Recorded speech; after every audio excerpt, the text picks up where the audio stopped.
Las Vegas, early 1970s. The orchestra fades, leaving only the low hum of anticipation inside the packed International Hotel showroom. Glasses clink, whispers ripple, every eye fixed on the stage. And then it happens. A sudden shout slices through the glittering night. A young man in uniform, his face hardened by war, leaps to his feet. His voice shakes the hall. "You betrayed the army. You're not the man you once were when you served." The words strike like a grenade. The room falls silent. The laughter dies. The applause freezes mid-air.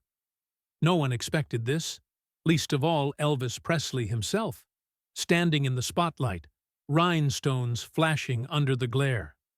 Reporters lunge forward, pens ready, cameras snapping, knowing history is about to unfold. Thousands hold their breath, torn between outrage and curiosity. What will Elvis do? Ignore the insult? Explode in anger? Or answer in a way that will burn across tomorrow's headlines and change how the world remembers him forever? Let us know where you're watching from, and we hope you enjoy the story. The world remembers Elvis Presley as the man who lit up stages with rhinestones and lightning bolts stitched across his white jumpsuits. But before the glitter of Las Vegas, before the towering hotels bore his name on neon marquees, there was another image, one burned into the American memory in the late 1950s. Elvis Presley in uniform, a private in the United States Army. It was 1958 when the draft board made it clear Elvis, already the most famous young man in America, was not exempt. He could have maneuvered out like other celebrities did at the time. There were options, special service programs that let stars perform for the troops while skipping the hard grind of barracks life. But Elvis didn't take that road. He said no to privilege, no to shortcuts. "It's my duty," he told reporters. And so, in March of that year, he reported for service. Just another young man among thousands, his hair cropped short, his face stripped of makeup and stage lights. The nation erupted. To his fans, mostly young women who had fainted at his concerts and scribbled love letters by candlelight. This was tragedy. Headlines screamed, "Elvis drafted." Thousands of girls wept outside induction centers. Fan clubs mailed him letters by the sackful. Each week, the base post office swelled with envelopes written in looping teenage handwriting, some stained with tears, others packed with perfume-scented stationery. The army had never seen anything like it. Inside the barracks, the mood was more complicated. Some of the soldiers looked at him with awe. After all, the biggest star in the world was making his bed just a few feet away. Others, though, rolled their eyes. To them, Elvis was not one of the boys. Rumors spread quickly. He had his own quarters. He got better rations. He had generals shielding him. The truth was more nuanced. Yes, Elvis was treated with a certain caution. Commanders knew the world's press had cameras pointed straight at him. But when it came to daily duty, Presley carried his share. He joined the 1st Medium Tank Battalion, 32nd Armor, in Friedberg, West Germany. It was not glamorous work. Tank reconnaissance demanded stamina, patience, and nerve. Soldiers spent endless hours in the mud, in cold steel vehicles, in drills that pushed the body to exhaustion. Elvis took part. He drove vehicles, manned his post, and endured inspections like everyone else. Fellow soldiers would later recall nights when Presley, instead of sneaking off, sat on his bunk strumming his guitar quietly, or shared candy from home. "He didn't act like a star," one of them said years later. And yet, suspicion never entirely disappeared. Some thought he still lived cushioned from the full bite of army life. Others resented that, while they wrote letters to girlfriends back home, Elvis's barracks were drowning in fan mail. It was a duality that followed him even after his discharge in 1960. By then, America had changed. The innocence of the 1950s was cracking. The Vietnam War loomed on the horizon, and by the early 70s, tens of thousands of young Americans had been sent to jungles half a world away. Those who returned often did so with scars, some visible, some not.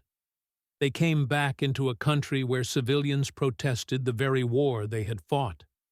For many veterans, the contrast between their suffering and the glittering lives of celebrities was unbearable. And this is where the wound deepened. To some of those Vietnam veterans, Elvis was not the symbol of sacrifice, but of escape. They saw the photographs of him in sharp German uniforms, leaning on jeeps, while they themselves had crawled through rice paddies and watched friends fall beside them. Whispers hardened into myths. Elvis had had it easy. Elvis had been pampered. Elvis had been shielded from the real danger. Few cared to check the records that showed he had taken real assignments, risked real injuries in tank maneuvers. To the bitter, the details did not matter. By the early 1970s, when Elvis strode across Vegas stages in capes and jewels, that tension was still alive.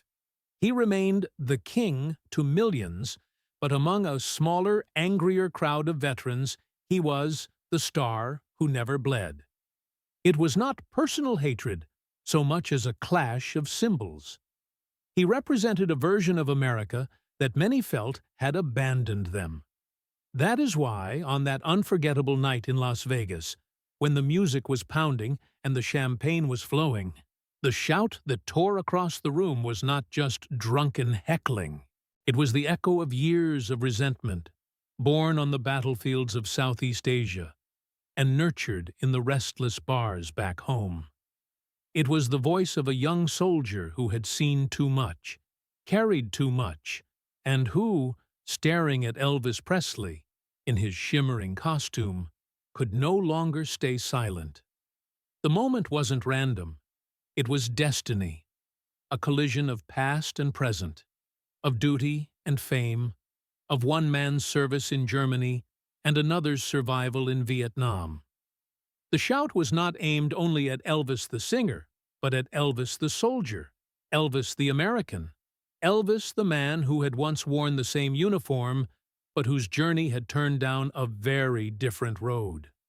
The room that night froze, but the echoes of 1958, of tanks in German fields, of letters stacked high in barracks mailrooms, and of whispered resentments among the ranks.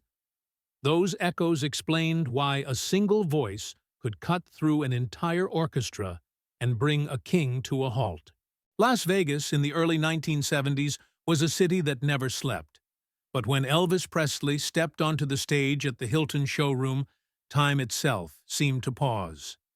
That night, the hall was swollen with more than 2,000 people, every table pressed close to the stage, drinks clinking, ice melting in half-finished glasses of bourbon and scotch.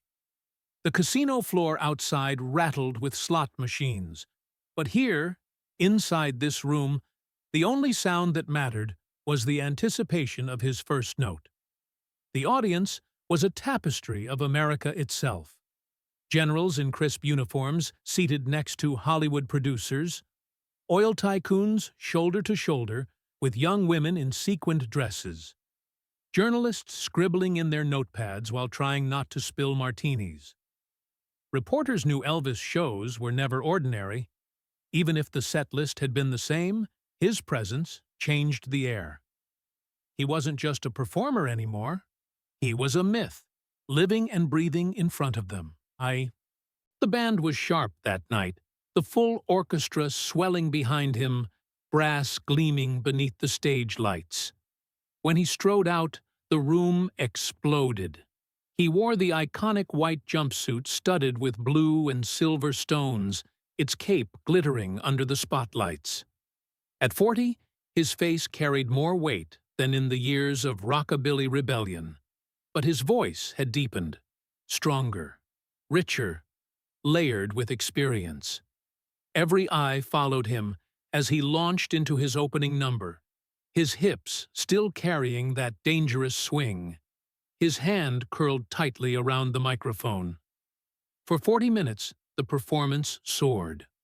Songs of heartbreak and fire washed over the audience. Between numbers, he teased the band, shared a grin with the front row, wiped sweat with scarves he tossed into eager hands. It was Vegas magic in its purest form. And then it happened. At first, it was faint, a low voice cutting through the applause, but then it grew, sharper, louder, filled with raw anger that didn't match the mood of the room. A man near the middle tables rose to his feet, his chair screeching against the carpet. His voice broke across the music like a rifle crack. "You call that serving your country?" The room froze. People twisted in their seats, craning to see who had spoken. Some thought it was a drunk heckler, just another man with too many gin tonics. But this voice didn't slur. It thundered. The young man's posture was stiff, his shoulders squared, his face lined with the exhaustion of someone older than his years. His hair was cropped short, his jacket unmistakably military. He was no casino clown. He was a soldier. The orchestra faltered, brass players glancing at one another, the drummer lowering his sticks. The music stopped mid-bar, leaving a silence that felt heavier than sound. Elvis himself stood still, his hand still gripping the microphone stand, his eyes narrowing slightly, not in anger, but in focus. For a heartbeat, no one breathed. Those who sat closest could see the soldier's hands trembling, not from fear, but from fury, barely contained. His words came again, harsher, laced with pain. "While we bled out there, you were here in costumes, collecting money from rich men." A gasp rippled through the crowd. In one corner, a woman pressed her hand to her mouth. At another table, two men muttered angrily, "Throw him out!" But others said nothing. They recognized the uniform, the combat ribbons pinned to his chest. Some in the audience had sons, brothers, husbands in Vietnam. They could not dismiss his anger so easily. At the press tables, pens flew across paper. This was a story, maybe the story of the year. A living god of American music confronted by one of America's returning warriors. The headlines wrote themselves. The air inside the hall felt charged, like the seconds before a storm breaks. Half the crowd leaned forward, hungry for spectacle. Others sat back, their drinks forgotten, suddenly uneasy with the intimacy of what was unfolding. The soldier's voice cracked once, betraying not drunkenness, but the exhaustion of memory. He had seen jungles burning, helicopters falling, men screaming in agony. Now, seeing Presley and white jewels beneath golden lights, his grief boiled over into rage. To him, the two worlds could not coexist. The mud and blood of Vietnam against the polished glamour of Las Vegas. In the wings, security tensed. They were waiting for the signal. Should they rush the table, drag the man out, silence the outburst before it infected the whole room?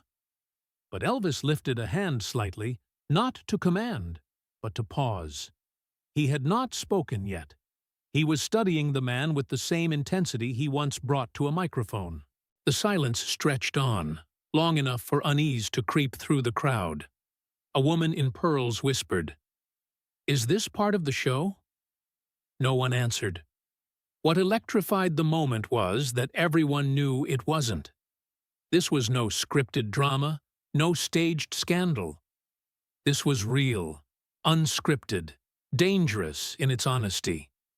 The soldier's words hung heavy. They were not just insults hurled at a celebrity.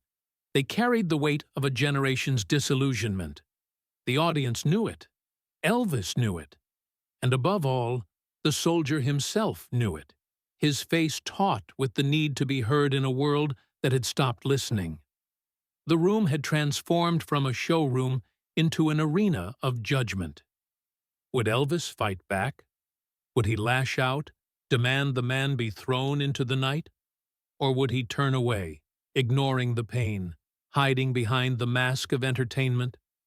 Every eye locked on the stage. Every reporter's hand hovered, ready to capture history.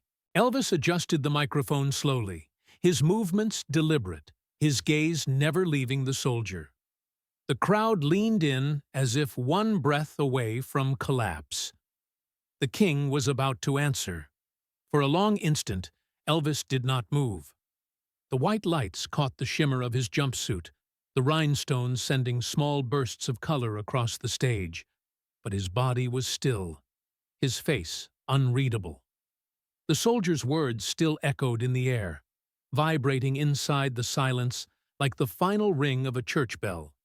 Then, deliberately, Elvis reached down, his hand unclasped from the stand, and he lifted the microphone free. The gesture was simple, almost ordinary, but in that charged silence it carried a weight far heavier than any sudden outburst could. He didn't grip it with aggression. He held it like a man about to confide something. His voice came low, steady, filling the hall not with anger, but with gravity. "Son," he said, the syllables slow and deliberate, "I know what it means to wear that uniform. Don't think I ever forgot." The words struck the room like a slow drumbeat. The audience shifted uneasily, their expectation of a sharp retort shattered. Instead of fury, there was recognition. Instead of dismissal, acknowledgement. The soldier stiffened, his jaw tightening as if to resist. He hadn't come to hear sympathy. He'd come to unleash fury. Yet something in the tone, the calm authority that carried no mockery, stopped him. Elvis took a step closer to the edge of the stage. He didn't fill the silence with nervous banter. He just looked, straight at the young man who stood there in his wrinkled jacket, fists still clenched at his sides. For a moment, the entire showroom shrank until it seemed there were only two men in the room, one on the stage in white, one on the floor in green. The king's voice deepened. "When I was stationed overseas, I wasn't Elvis Presley. I was just another guy trying to do his duty. I scrubbed floors, froze in the snow, and wondered if I'd make it back home like everybody else. That doesn't leave you. Not ever."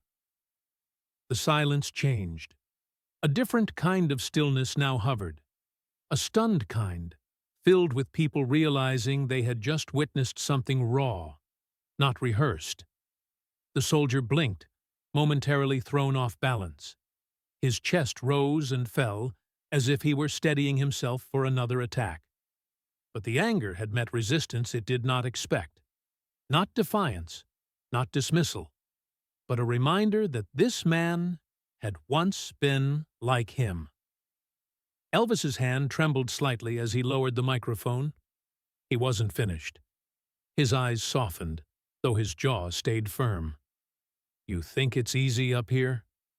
His voice wasn't pleading, but plain, stripped of showmanship. "Every day people see the lights and the costumes. They don't see the nights when the world feels heavier than a man can carry. Fame doesn't protect you from loneliness or from losing people you love. It doesn't protect you from the memories that never let go." Those words landed differently. For some in the audience, especially veterans in the crowd, it rang with uncomfortable truth. Soldiers knew about silence, about nights when memories pressed down with unbearable weight. Now they saw the singer not as untouchable, but as another man haunted in his own way. The soldier's face twitched. His lips parted as if to answer, but no sound came. For the first time since he had risen to his feet, he faltered. The defiance in his eyes flickered with something else. Confusion, maybe recognition.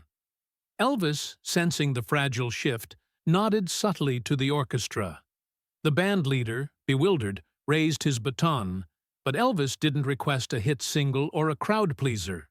Instead, he spoke softly into the mic. "Play that old tune, the one we used to sing in camp." Musicians exchanged uncertain glances. Then the soft strains of a military ballad rose, slow and mournful, a song passed down in barracks long before Vegas ever glittered. The first notes floated over the hushed audience, and suddenly the spectacle was gone. The room felt like a mess hall late at night, soldiers leaning against wooden tables, voices low, eyes heavy with fatigue and homesickness. Elvis closed his eyes as he sang, not for applause, but almost as if speaking to himself. The melody wove through the hall, wrapping around the silence that had once felt like a knife. The soldier's fists loosened.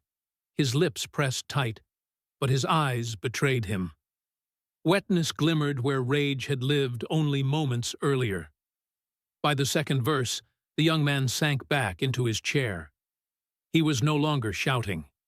His shoulders shook once, quickly, as if he had tried to swallow something that couldn't be contained. In the audience, people shifted uncomfortably, caught between awe and unease. A few whispered, "He's crying." Reporters scribbled furiously, knowing they were witnessing not scandal, but history. When the song ended, Elvis stood still, microphone at his side, chest heaving slightly. He didn't bow, didn't smile, didn't bask. He simply looked once more at the soldier, and in that gaze there was no superiority, only the acknowledgement of a shared wound. The soldier lifted his hand suddenly, swiping at his cheek, angry at himself for breaking. His glare returned, though now it was weaker, confused, torn between pride and the emotions flooding his chest. The hall remained silent. The crowd waited. Would the moment end in reconciliation, or would the fragile calm shatter once again? Elvis leaned forward, about to speak, and the soldier's voice, hoarse and raw, rose once more. The soldier's words were ragged now, his throat raw, but the force behind them had not died. He pushed himself halfway out of his chair again, his eyes shining red, his voice cracking through the tension. "You don't know what it's like! You sing while men die!" The outburst ripped through the last note of silence and jolted the room into chaos. From the back of the hall came a scatter of applause, hesitant at first, then sharper, men clapping with the awkward rhythm of defiance, as if to say, "The boy's right." Near the stage, though, another wave of noise erupted, louder and angrier. "Sit down!" a woman shrieked, her diamond bracelets clattering against her glass as she slammed it onto the table. Another voice boomed, "Shut your mouth! He served too!" The room split instantly, not into halves, but into fragments, each table its own battleground. Some shouted for silence, others shouted for Elvis to keep singing. A handful clapped for the soldier, their palms echoing like gunfire in the cavernous hall. The rest booed them down, the mixture of cheers and jeers turning the showroom into something closer to a street protest than an evening of music. Reporters leaned forward in their chairs, scribbling notes feverishly. They knew they were no longer witnessing a performance, but a confrontation that cut to the heart of the country's divide. The glamorous idol of the 1950s facing off with the angry veteran of the 1970s. On stage, Elvis stood motionless, his face set not in anger but in grim concentration. He raised his hand slightly, an instinctive signal to his band, and the orchestra froze where they sat. No cymbal struck, no horn dared interrupt. The spotlight stayed fixed on him, the only steady thing in a room unraveling. Security had already started edging closer to the soldier. Big men in dark jackets threaded through the crowd, eyes locked on the young veteran. Their orders were clear: prevent a riot, protect the star. One of them caught Elvis's eye, waiting for the nod that would unleash them. but the nod never came. Elvis's head moved just slightly, almost imperceptibly, a silent command to hold. He would not have the soldier dragged away. Not yet. The soldier's fury swelled at that pause. He mistook the mercy for theater. His voice thundered again, louder than before, the strain of grief spilling into accusation. "You sold yourself! You sit here with generals and bankers while kids drown in rice fields!" A wave of boos surged from the front rows. Women hissed, men slammed fists on tables. A few in the middle applauded, though their claps came slower now, uncertain, as if the balance of the room was shifting against him. One journalist whispered to another, "This isn't just heckling. This is history writing itself." Pens raced faster. The hum of ballpoint ink was almost as loud as the whispers. Elvis exhaled through his nose, heavy, his chest rising under the rhinestones. His eyes didn't waver from the soldier, but his body shifted ever so slightly, a tension in his shoulders betraying the weight of restraint. He lowered the microphone from his mouth and let the silence stretch again. The crowd expected him to lash out, to silence the young man with either authority or anger. Instead, Elvis lifted the mic back up and spoke, his voice low, but cutting through the chaos like a blade. Let him speak. The effect was immediate. The room hushed, not fully silent, but quieter, as if the words had sucked some of the venom from the air.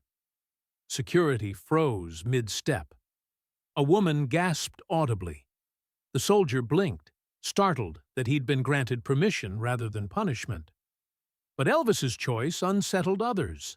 From the back, a man shouted, "We didn't come here for sermons."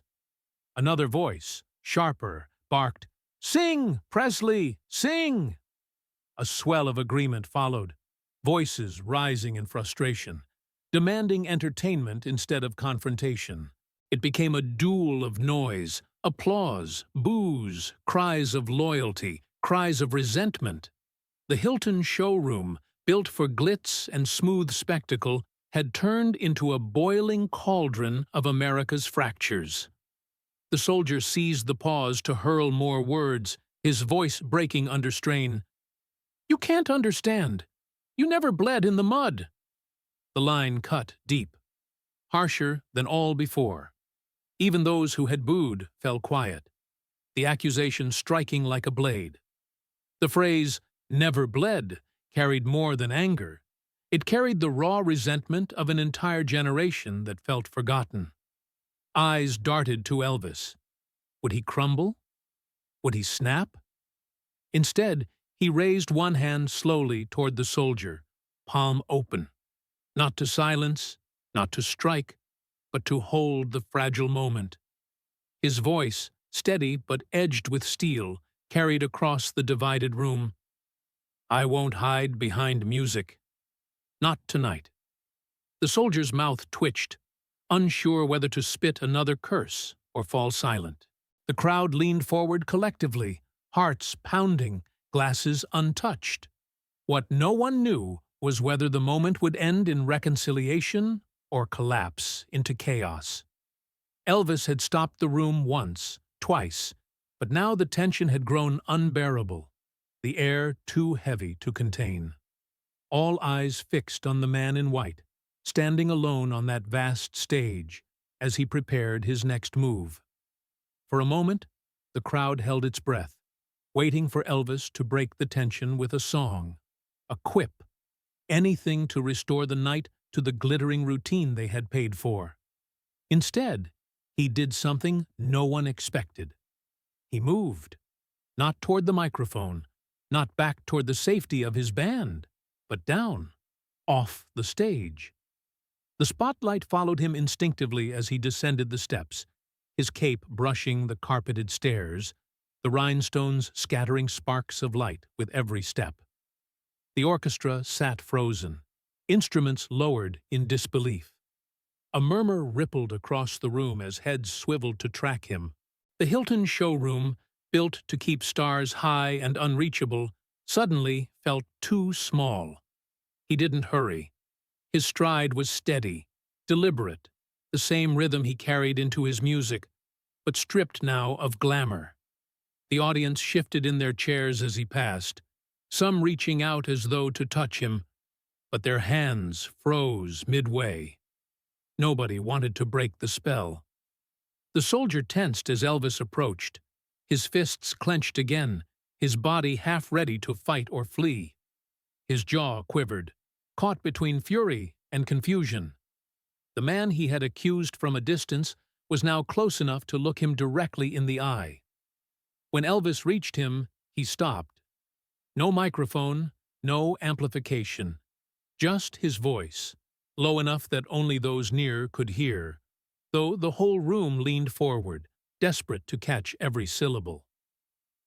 "I know what it's like to lose men you care about," he said quietly. "Don't think the stage erases that." The soldier blinked, startled by the intimacy of the words. He had expected rebuttal or mockery or the cold weight of security guards. What he got instead was something harder to fight. Truth spoken without flourish. "You think I sing because it's easy?" Elvis continued, his tone not defensive but steady. "I sing because if I don't, I'll drown in silence. And I know you know that silence." The soldier's mouth trembled as if to form a reply, but nothing came. His eyes darted away for a second, toward the stage lights, toward the sea of faces watching, then back to the man standing only inches from him. For those in the hall, the scene was electric. Conversations broke out in whispers. "He's crazy! What if the guy hits him?" "No, wait, look." Even the gamblers and socialites, men who usually scoffed at sentiment, sat motionless, captivated by the unlikeliest of confrontations. The soldier's anger flared again, his voice cracking. "You live in gold.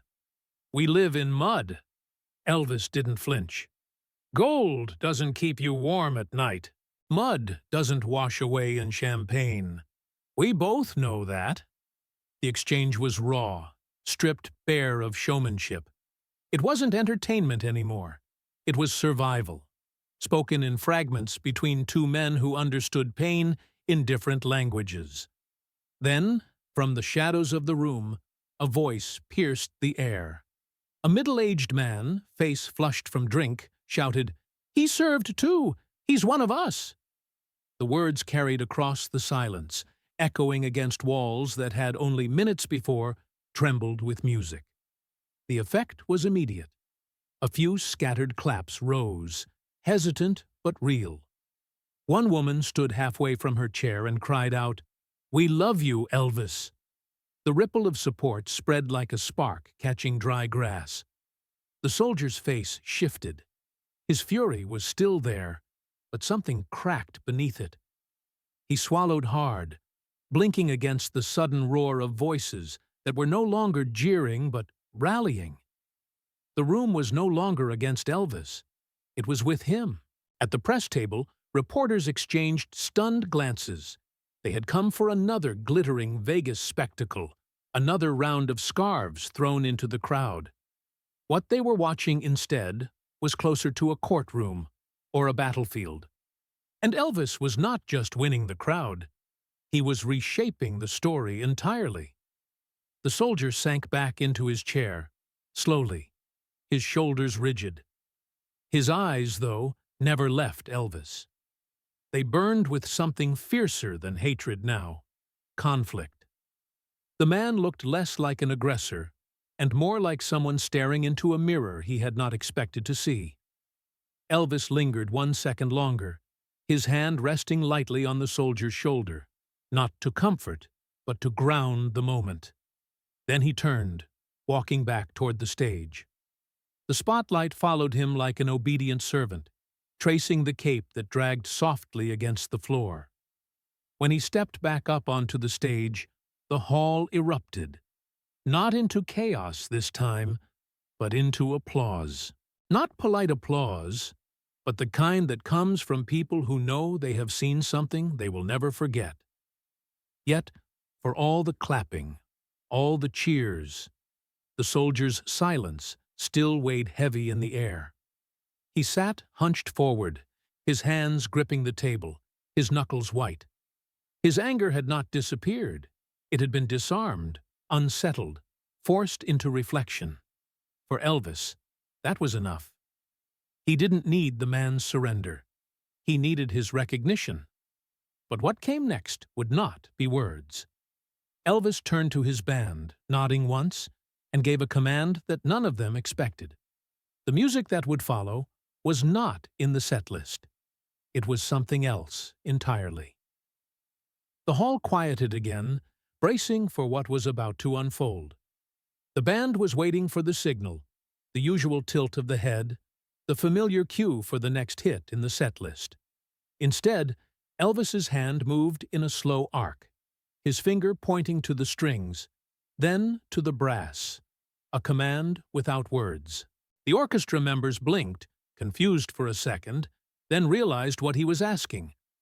The opening chords rang out, softer than the crowd expected. It wasn't one of the thundering anthems or chart-topping ballads. It was an American trilogy. Gasps rippled through the showroom. It was a song that stitched together fragments of the country's soul. Dixie, the battle hymn, spiritual cries that reached into every corner of American memory. To play it here, now, was no accident. It was a declaration, a plea, and a challenge all at once. Elvis gripped the microphone and began, his voice low, almost a whisper, as if he were speaking to the soldier alone. "Oh, I wish I was in the land of cotton." The first words floated over the tables, soft as smoke. The room fell still again, the restless murmurs dying under the weight of the song. Even those who moments before had demanded, "Sing, don't preach," felt their protests die in their throats. This was not entertainment, it was invocation. The soldier sat rigid, his eyes fixed on the stage. His chest rose sharply with every breath, his hands still gripping the edge of his table. His lips trembled, but no words came. The strings swelled, the brass rose like a tide, and Elvis's voice lifted higher, fuller, shaking with something that was not performance, but conviction. Each line seemed carved from his own marrow, as if he were bearing the truth of himself in front of strangers. The audience shifted visibly. Some women wept silently, tears streaking through carefully painted makeup. Men bowed their heads, some clutching their drinks as though the glass could anchor them.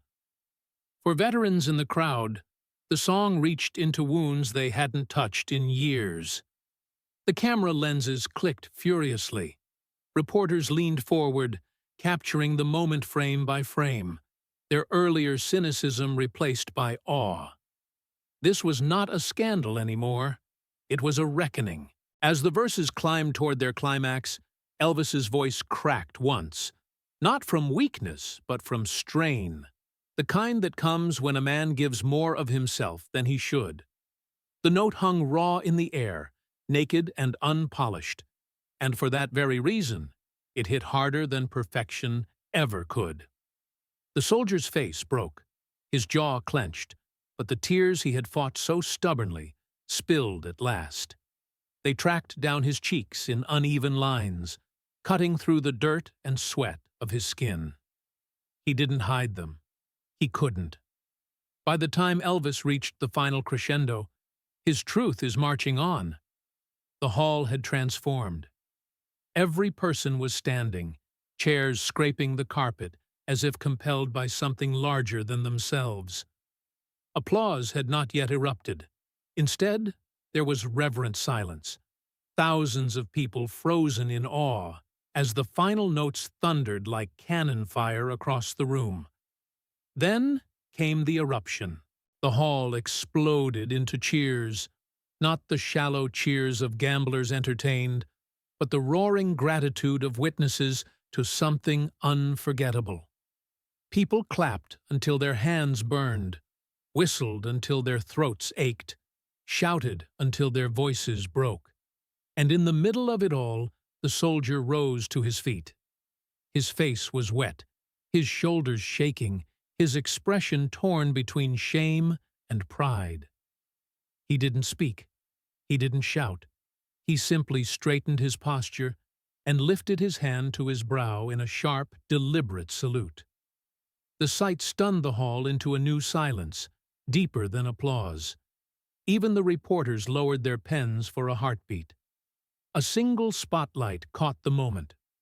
The king of rock and roll on stage, and a young veteran in the audience saluting him with every fiber of his being. For the first time all night, Elvis's lips curved into the faintest of smiles. Not smug, not victorious, but grateful. He raised 2 fingers from the microphone in a small, respectful acknowledgement, the closest thing to returning the salute without breaking the spell. The applause roared back, louder than before, waves crashing against the walls of the showroom. It wasn't just for the song. It wasn't even just for Elvis. It was for the reconciliation they had all witnessed. A fracture healed, if only for a night. But backstage, unseen by most, men in suits exchanged worried glances. To them, this was dangerous. The Vietnam War was not just a battlefield, it was political dynamite. Any gesture, any word, could be spun into propaganda. For Elvis to confront it so directly, to bring a soldier's anguish onto a stage built for glamour, might invite headlines the Hilton and his management dreaded. They were right about the headlines, but they were wrong about the meaning. For the crowd in that room, the moment was not scandal. It was salvation.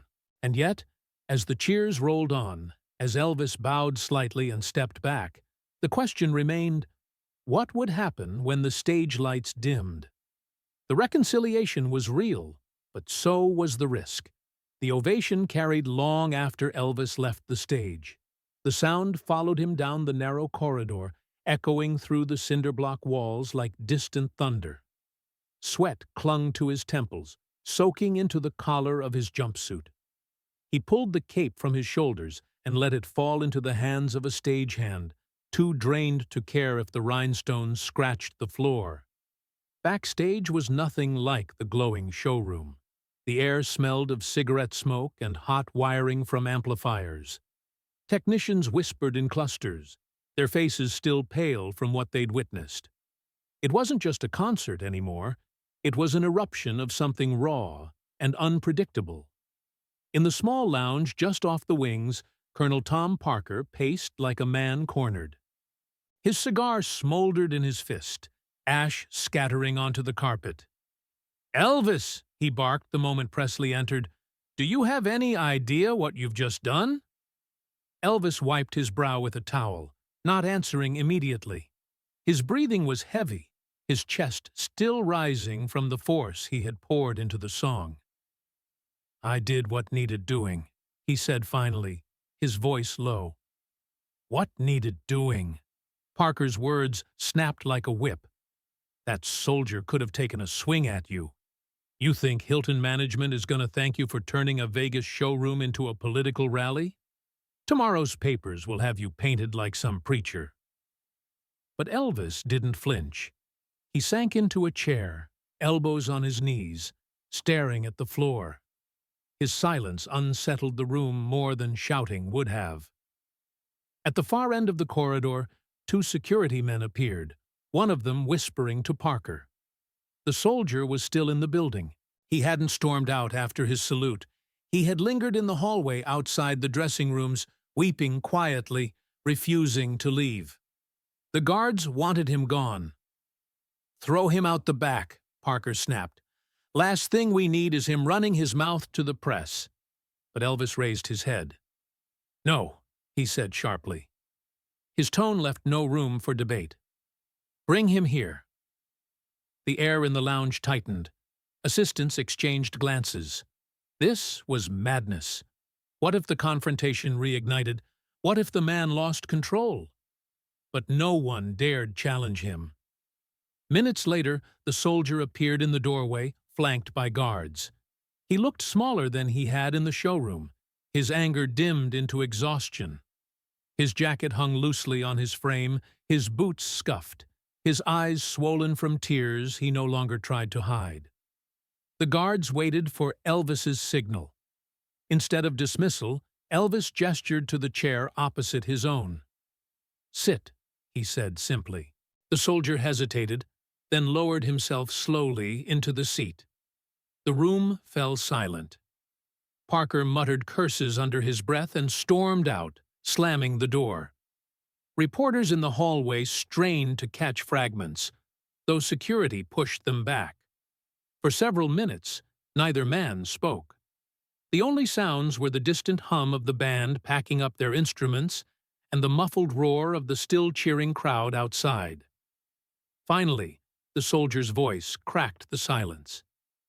"You don't know what it was like out there," he whispered, his eyes fixed on the floor. "I watched men drown in the swamps. I held one of my friends while he bled out. And then I came home and saw you, smiling, shining, covered in jewels. It felt like you were mocking us." Elvis leaned forward, his elbows resting on his knees. "I wasn't mocking you," he said quietly. "I was hiding from myself, from the noise in my head. Fame doesn't keep nightmares away. You think the lights make you forget? They don't." The soldier looked up, startled by the rawness in Presley's tone. He had expected excuses, maybe even pity. Not this. "I wore that uniform too," Elvis continued. "Maybe not in your jungle, but I know what it means to stand next to a man and not be sure either of you will see tomorrow. I know what it means to lose someone you never stop hearing in your head." The words cut deeper than the soldier wanted to admit. His hands trembled in his lap. He tried to summon anger, but what came instead was a surge of grief. His face twisted, and before he could stop it, he was crying again. Louder this time, his body shaking. One of the guards stepped forward, unsure if they should intervene, but Elvis lifted a hand to hold him back.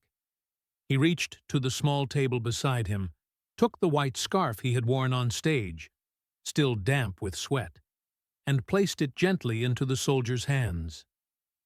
"Keep that," he said. "So you remember tonight wasn't about glitter. It was about you being heard." The soldier clutched the fabric as if it were a lifeline. Unbeknownst to them, the door cracked open for a second, and a reporter snapped a single photo before being shoved back by security. The flash lit the room for an instant. The king and the soldier, sitting face to face, one handing the other a piece of cloth that would soon become a symbol across the nation. Outside, the roar of the crowd still echoed, but inside the lounge, the noise had vanished. What remained was two men, stripped of all the titles, facing each other as equals, broken, bruised, but human. The night was not over, though. The consequences of what had just unfolded were already racing toward them, unstoppable. The lounge door clicked shut again, locking the two men into a silence more powerful than the roar of the casino floor outside. The muffled sounds of dice tumbling and slot machines clanging felt like they belonged to another universe. Here, in this dim room smelling of smoke and sweat, time narrowed to the space between two chairs. The soldier sat hunched forward, the scarf clenched in his fists, his shoulders trembling. He had been defiant in the showroom, but now his anger had melted into something harder to carry. Grief unmasked. His lips quivered with the effort of holding it back. Elvis leaned back in his chair, studying him quietly. The rhinestones of his jumpsuit caught the overhead light, but he looked less like a spectacle now and more like a man stripped bare. He had no script, no stagecraft to lean on. His eyes carried the weight of someone who had stood in too many empty hotel rooms after too many ovations. Finally, the soldier broke. His voice came in fragments, torn apart by memory. I was 19 when I shipped out. They told us we were fighting for freedom. I watched one of my buddies, Danny, burn in a helicopter fireball. I couldn't even pull him out. And then another, Jeff, bled out in my arms. 2 boys I grew up with, gone in a month. And I come home, and people spit at me in the airport. They called me a killer. And then I turn on the TV, and there you are. Bright costumes, smiling. You looked like America had moved on without us. The confession spilled fast, raw, like a wound torn open. Elvis listened without interrupting. His jaw tightened once, but he said nothing until the soldier's voice broke off into ragged breaths. Then, gently, he leaned forward. "I can't bring your friends back," Elvis said softly. "And I can't erase the way this country treated you when you came home. But don't mistake the lights for forgetting. I never left that uniform behind. I still dream about it. Still wake up sweating. People think rhinestones protect a man, but they don't. They just make it harder to let anyone see you're bleeding inside." The soldier's eyes lifted, glassy with tears, stunned by the rawness of the words. He expected empty consolation, but instead he was staring at a man who admitted to his own ghosts. "You ever bury someone close?" the soldier whispered. Elvis's gaze darkened. "Yes, more than one. In Germany, I had a friend who didn't make it home. I stood at his grave. No cameras, no crowds, just me and the silence. You never shake that off. It stays in you. Every time I walk on stage, I carry him with me. Just like you carry Danny and Jeff." The soldier blinked, the names of his friends sounding almost sacred on someone else's lips. His throat tightened, but for the first time that night, the fury in his chest eased. Elvis reached for a cigarette on the table, lit it, inhaled once, and then set it aside untouched. "You asked how I can sing while men die," he said. "I sing because sometimes it's the only way I know to keep from breaking apart. Maybe it's not the way you fight, but it's the way I can." For the first time, the soldier nodded faintly, his hands unclenched around the scarf. He rubbed it between his palms like a relic, letting the fabric soak up his shaking. Silence fell again, but it was no longer hostile. It was heavy, yes, but it carried recognition. 2 men who had never met until tonight sat across from each other and saw, at last, the fractures in one another. Then, without warning, the door creaked open. A young journalist had managed to slip past the guards. He froze at the sight.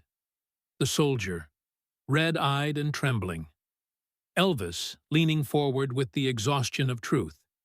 His camera flashed before anyone could stop him, and the bulb lit the room for a single, burning second. The guard shoved him back into the hall, but the image was captured. Elvis barely moved. He just shook his head slowly. "That picture's gonna fly," he muttered.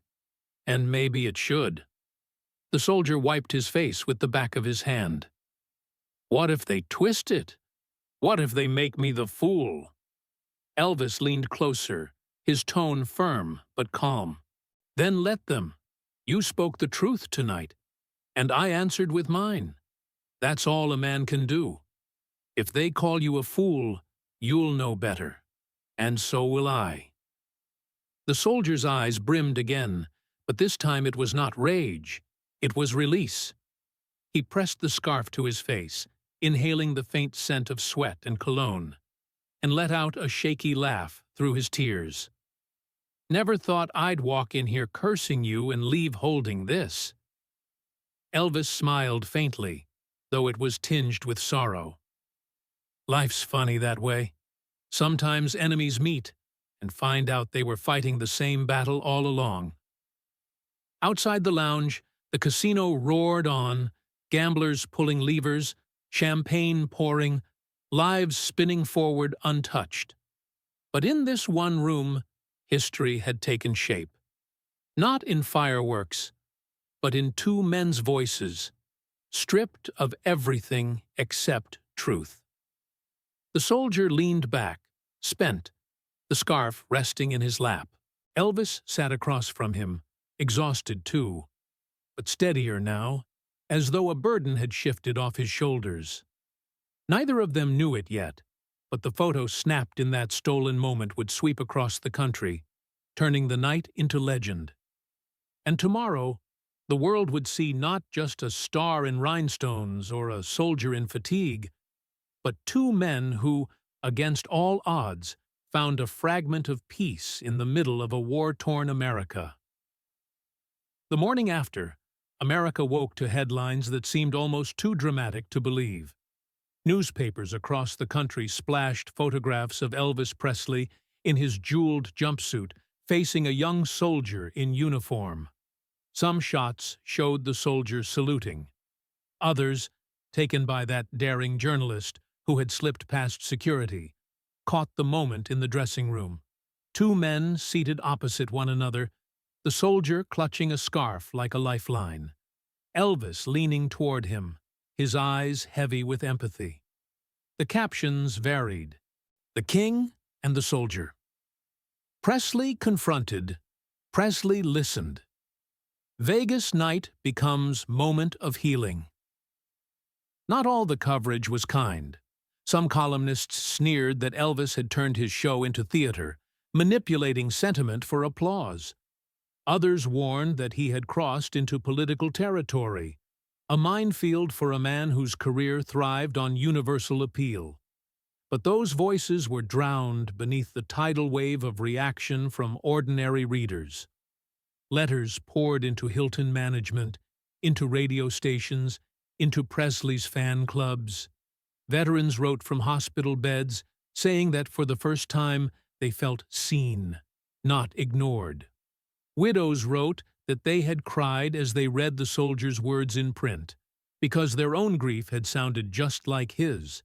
And teenagers, too young to know the weight of Vietnam but old enough to sense history, wrote that they had glimpsed a side of Elvis they had never understood before. The photo of the scarf traveled farthest. It ran in Life magazine, then in small-town papers, then was tacked up in VFW halls across the nation. In the image, Elvis wasn't a glittering showman. He was a man leaning toward another, stripped of spotlight, his hand offering something as humble as a sweat-soaked scarf. To veterans, it looked like recognition. To fans, it looked like humility. To historians, it looked like a turning point. As for the soldier, he was identified within days. His name appeared in articles, his story told in fragments. He had returned from Vietnam only weeks before. He had buried 2 childhood friends overseas. He admitted to reporters, voice trembling, that he had stood up in the Hilton showroom intending to tear Elvis down. "I thought he was a fraud," he confessed. "But when he looked me in the eye, I don't know." He was the only one who listened. Elvis never publicly exploited the encounter. He gave no interviews spinning it into a grand gesture, no speeches about reconciliation. When asked, he deflected. "I just talked to a man," he told one reporter. "That's all." But on stage, something shifted. In the months that followed, he dedicated songs quietly, almost privately, to soldiers in the audience. During American Trilogy, his voice carried an extra weight, as if the memory of that one confrontation lived inside every note. For the soldier, the scarf remained with him for the rest of his life. Years later, in an interview, he showed it to a journalist. The fabric yellowed with time, the rhinestones dulled but still clinging to the edge. "This saved me," he said simply. "Not because it's from Elvis Presley, because it reminded me I wasn't invisible." What lingered most from that night wasn't the shouting, nor even the tears. It was the moment when an entire room watched two versions of America collide: the polished myth and the wounded reality, the rhinestones and the mud. And instead of shattering, for one night, they touched. Historians would later write that the event captured the mood of a fractured nation better than any speech. It showed the bitterness of a generation of soldiers, the guilt of a country that had abandoned them, and the strange role of a celebrity who somehow bridged both worlds. Elvis never claimed to be a hero, but in that instant, by refusing to dismiss, by refusing to humiliate, he became something greater than a performer. He became a witness. For the audience who had been there, the memory never dulled.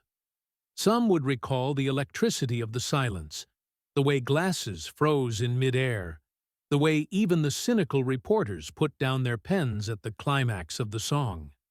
Others remembered the sight of the soldier saluting, his face streaked with tears, his rage burned into respect. The Hilton showroom eventually changed names, remodeled into something new, but people who had been there swore they could still feel the echo of that night in its walls. And so the legend endured. The night a soldier rose to accuse a king, and the king answered not with anger, not with power, but with recognition. It was not a perfect reconciliation. It did not erase the war, nor the grief, nor the fractures tearing at the nation. But for those few hours, inside that shimmering room in Las Vegas, people saw what they had almost forgotten was possible. Two men from worlds apart, meeting in the middle as equals. The ovations faded, the papers yellowed, the soldier aged, and Elvis himself would not live to see another decade. But the story remained, passed down like a folk tale, retold with awe.